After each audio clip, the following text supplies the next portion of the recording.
Hello, I'm Dr. Lori Pierce, the 2020-2021 President of the American Society of Clinical Oncology. Thank you for tuning in for this discussion on social determinants of health and their impact on cancer care. The purpose of this video is to educate and inform. It is not a substitute for medical care and is not intended for use in the diagnosis or treatments of individual conditions.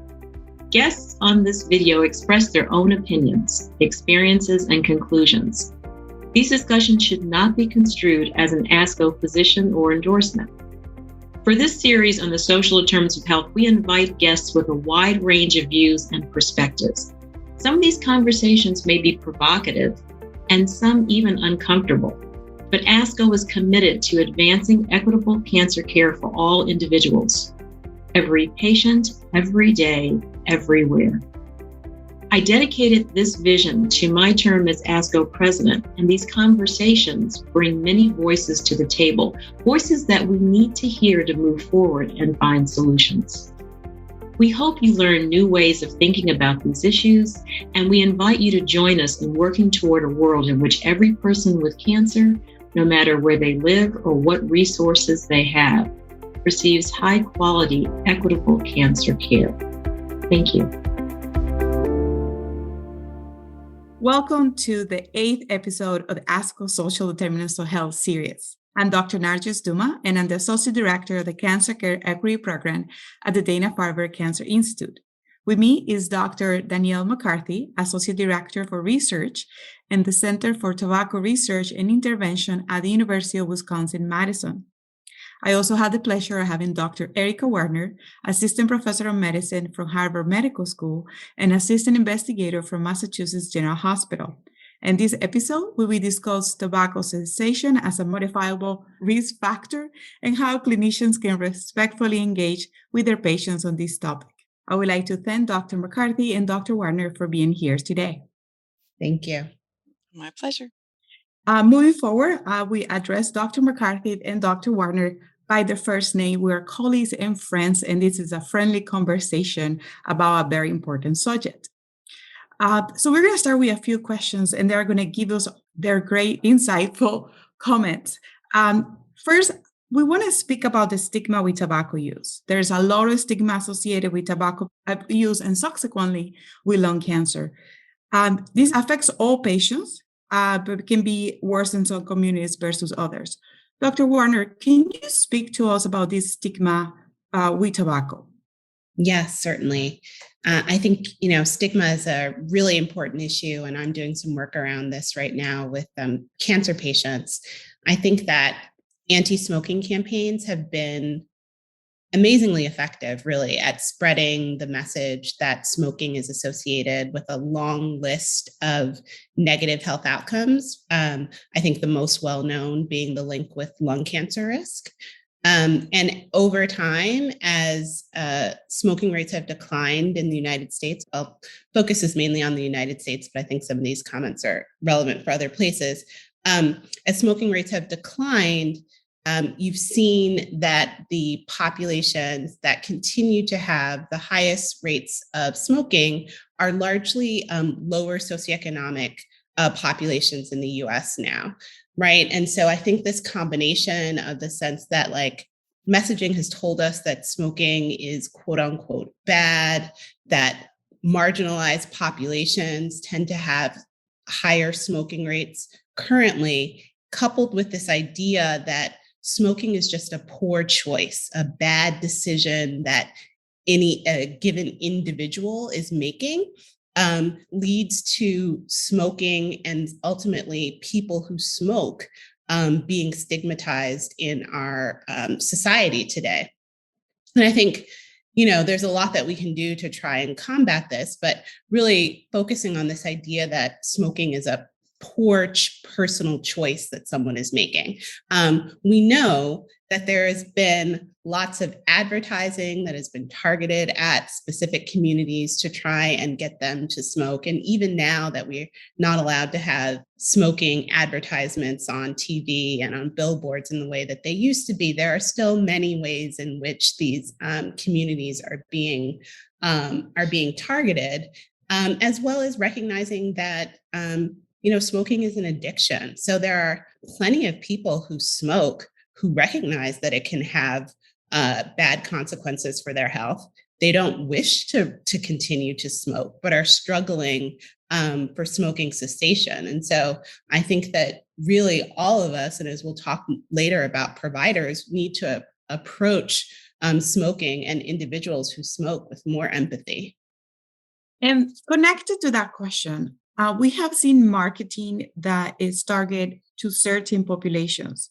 So while living in the Midwest, I have a very close contact with Native Americans, and the amount of mail these populations receive about smoking, like you turn 16 and you get a advertisement in the mail about here's your first Marlboro package for free.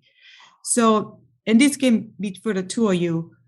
How is this target marketing that also affected women in the 1970s and 60s, which is smoking was associated with weight loss? Like, if you want to stay thin or slim, you need to smoke. So, how has affected tobacco in the past and currently now with this target marketing to populations? Yeah, I mean, I can certainly speak to that. In Wisconsin, we see it's not just marketing at point of sale. There is direct marketing, as you mentioned. There are also just a greater concentration of tobacco retail outlets in certain communities, so there's just more access. The Wisconsin African American Tobacco Prevention Network has done a lot of really great work reaching out to retail sites, convenience stores, corner markets, to try to encourage them to verify customers' age before they sell tobacco, and also gotten them to agree to no menthol Sundays. Like they've had some days where they just won't sell menthol cigarettes because menthol has been so aggressively marketed to African American communities. And they've gotten these retailers to agree to this and to buy into this, that this is a social justice issue. It's not just a matter of commerce, it's a matter of equity. And it's really exciting to see that even people who make a little profit on selling tobacco are willing to modify their conduct to address these issues, at least in a small way. And so if we see a menthol ban enacted on a broader scale, that could have a big positive impact. Thank you for your comment, Dr. McCarthy. We have seen some changes at the corporate and institutional level, such as made by CVS to stop the sale of tobacco, and this is very linked to your comment. What has been some of the role of healthcare institutions in promoting tobacco cessation? I know we have talked about stuff being reactive and being more proactive, but what has changed and what can change still? Right. A lot has changed, right? We now assess smoking status along with height, weight, and blood pressure. It's now considered a vital sign because it's the leading preventable cause of death. So knowing your patient's tobacco use status and addressing it is really important. Knowing it and doing nothing with that information is not very helpful, right? And so the next step is really important. And we know that from population studies that only about half of patients who walk out of a doctor's office walk out and say, yeah, the doctor talked to me about my smoking and offered me something. And so we want to get that up to 100%. And we think that health systems can implement changes to make that happen. And we've shown that if you integrate some prompts and reminders into the electronic health record, that can greatly increase the rates at which treatment is offered, and that about 12% or so of people who come in off the street for another reason to your clinic will agree to set a quit date within the next 30 days and accept treatment. So that's pretty impressive, right? I mean, so even though the majority of people say they want to quit smoking, that doesn't mean that they want to do it today. But if you ask them today, more than 1 in 10 will probably say, yes, I will agree to treatment, sign me up. I'm willing to quit within 30 days. So you really can intervene. Health systems can support that by creating workflows that are efficient and effective and connect the patients who smoke with cost low barrier treatments. For example, state tobacco quit lines that don't charge for their services and now offer pharmacotherapy and free phone coaching or counseling. So that's something that we've been working on here in Wisconsin, and multiple health systems have now adopted electronic referral to the state quit line as one of their standard options that they provide for patients who smoke. The other thing is that 52 cancer centers in the country are now part of an NCI-funded initiative called the Cancer Center Cessation Initiative to more proactively address smoking in cancer settings. And so if you're working in a cancer center, odds are that they're participating in this program and that they're developing some sort of initiative to try to improve the rates of addressing tobacco use among people who present with cancer.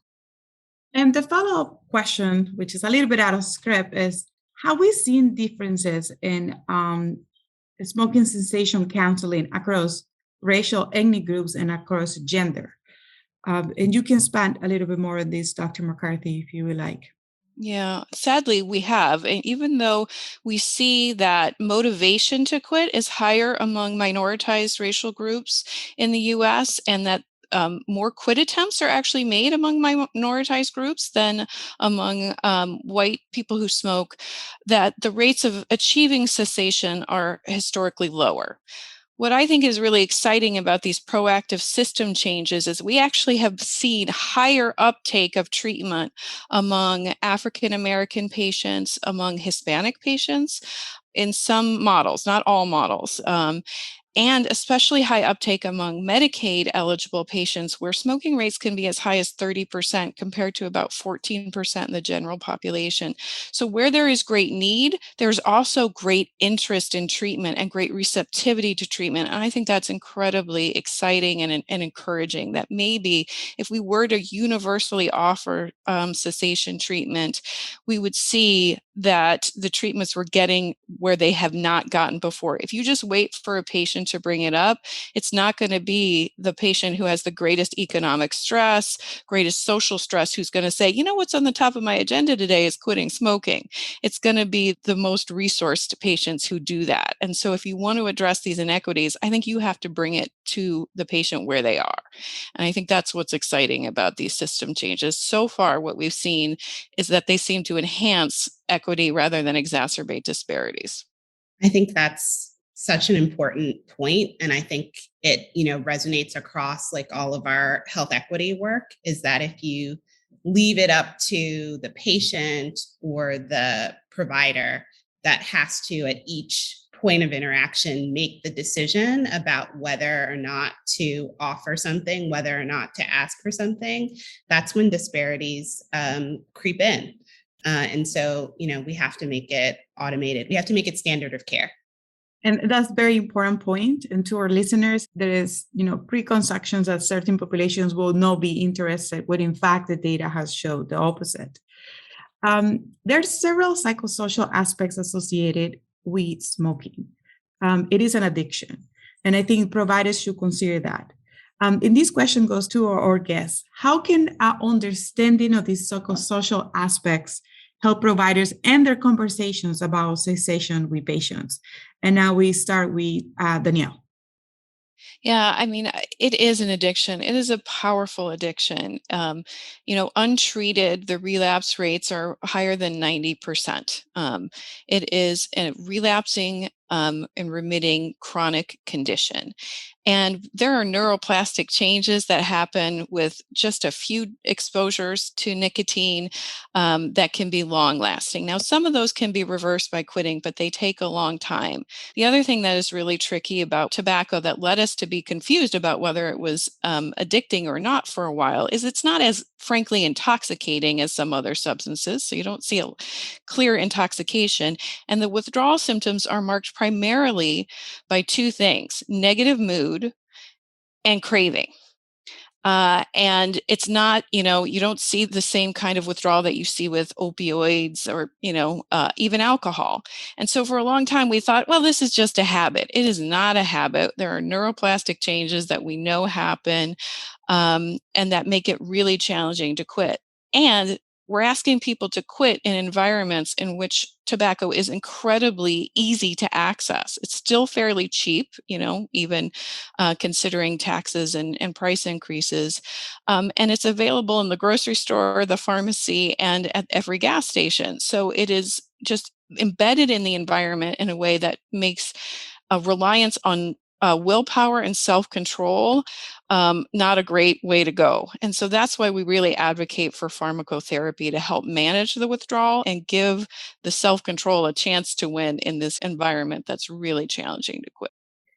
I would, echo all of that and just add that I think that up front, we have to be open and honest with patients, that we recognize that it's an addiction and that it's hard to quit, right? And that it may take multiple attempts to be successful. And that's not failure, right? Like that's a process that you're going towards for a goal. Because I think it can be disheartening, right? For people who have an earnest desire to quit and find it hard and are not able to on their initial attempts. But we don't want that to be a barrier to continuing to try. And we can support that, as was just described, with medications to help ease some of the symptoms, and also trying to provide referrals or other support that can help them address some of the social factors that are associated with smoking. So if you are trying to quit smoking and you have someone in your household or multiple people in your household that also smoke, that's going to make it more challenging for you to quit. So to the extent that we can involve the household or the family in smoking, I think that can help, and particularly help some of our marginalized populations to try and quit. Thank you for those comments. And some of the basis for these episodes and podcasts is that many of us, we did not receive training about social determinants of health or how to obtain the information appropriately without being biased or making the patient feel bad about their behavior. So what are some of the comments or questions that providers should completely leave out when addressing smoking cessation or just smoking status? I will start with Danielle. Yeah, so we like to not start with a yes or no question. Do you want to quit smoking? That's too big an ask, right? You're going to get too many no's because that sounds scary. That sounds like, are you talking about today? I don't want to do it today. So we advocate starting it as a conversation. Let's talk about your smoking. I have some resources that I can offer you. I can help you with your smoking. I can offer you medication. I can connect you with counseling. Would you be interested in changing your smoking? Right? So we're not necessarily saying, let's go from 0 to 60 in 3 seconds right now, because I got to go to the next patient. We're saying, let's have a conversation. I have something to offer you. Now let's talk about whether you're interested, right? So make sure that you get the message across that you have treatment options to share before you ask, are you ready to do this?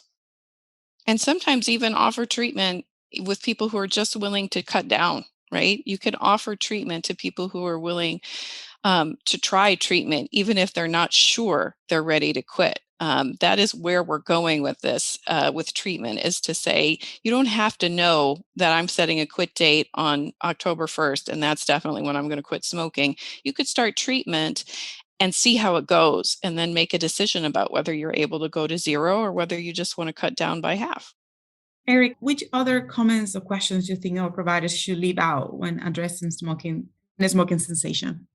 Yeah, I think that there's been a fair amount of work done that shows that positive messaging that emphasizes the benefits of quitting can be more effective than negative messaging that's focused on scare tactics and emphasizing the harms.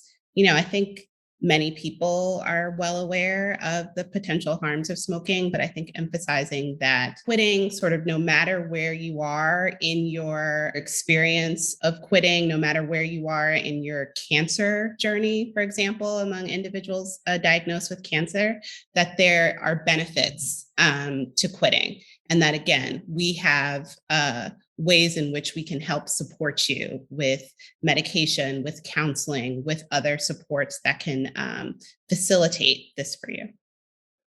Well, thank you to the two of you. We are surely running out of time, but we want to finish this podcast with tips because it's very important to share little pearls of wisdom for two of you, experts in the field. I'm not an expert and a lung cancer doctor, and I have learned tremendously for the two of you. So what are some of the tips for providers and also patients or family members to help get these conversations started? And why are we asking for these tips? Because often patients with cancer are not offered smoking cessation counseling.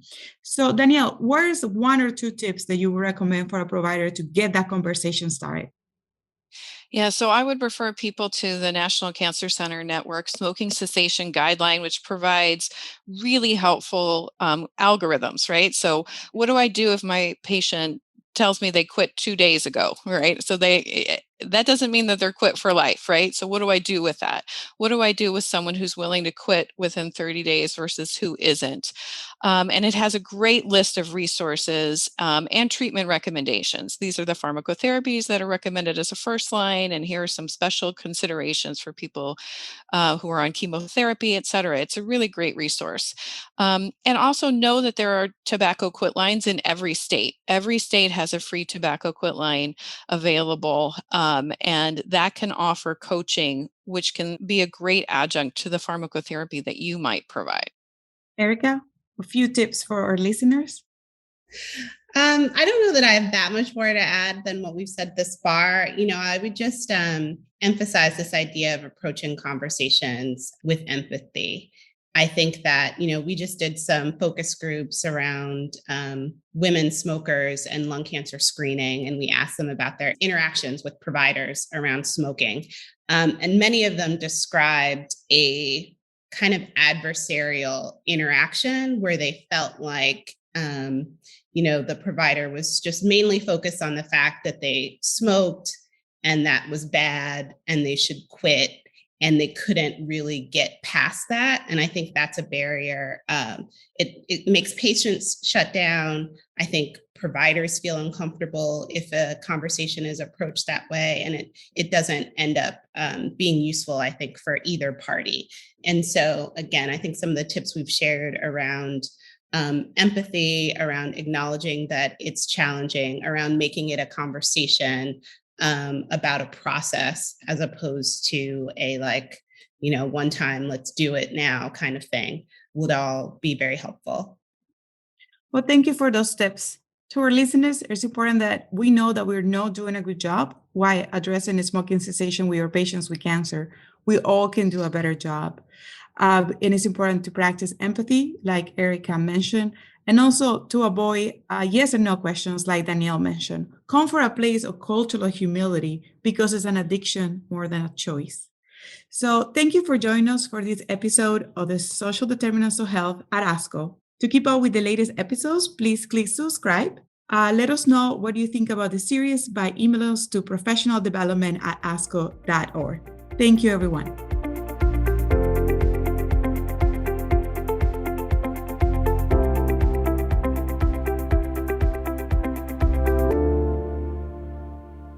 Thank you for listening to this week's episode of the ASCO eLearning Weekly Podcast.